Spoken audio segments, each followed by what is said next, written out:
काजल। गोरैया चिड़िया का एक जोड़ा पीपल के पेड़ में घोंसला बनाकर रहता था। नर गौरैया अपनी मादा से बहुत प्यार करता था। एक बार मादा गौरैया का सजने संवरने का मन किया। नहा धोकर उसने पंखों को संवारा। इसके बाद दर्पण के सामने बैठ गई। उसे कुछ कमी महसूस हुई।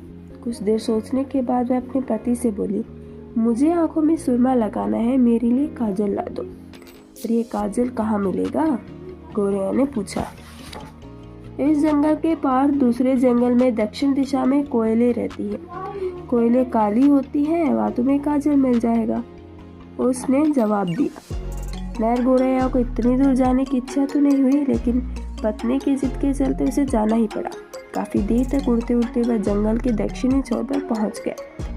वहां पहुंचकर उसने कोयल से कहा, मैं बहुत दूर से आया हूँ, मेरी पत्नी को काजल चाहिए और उसने बताया कि वह तुम्हारे पास मिलेगा।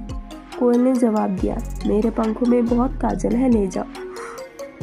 नर गौरैया सोच में पड़ गया। कोयल ने पूछा, क्या हुआ, क्या सोच रहे हो?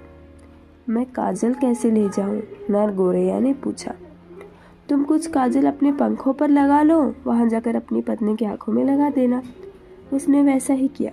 कुछ काजल अपने पंखों में लगा लिया और तेजी से उड़ता हुआ अपनी पत्नी के पास जा पहुंचा।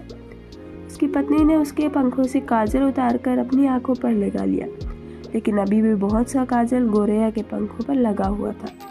उसकी पत्नी बोली, तुम्हारे पंख काले हो गए हैं, नहा लो। नर गौरैया ने आलस से जवाब दिया, बाद में नहा लूंगा, काफी थक गया हूँ। और उस दिन के बाद आज तक नर गौरैया के पंख काले ही हैं। शिक्षा। दूसरों की सलाह मानने में कोई बुराई नहीं, यदि वह काम की हो। यूं ही किसी ने कुछ कहा और आपने उस पर तुरंत अमल कर लिया, तो इस स्थिति में कुछ नर गौरैया जैसी ही होनी चाहिए, जिसके पंखों पर रंग ही बदल गया।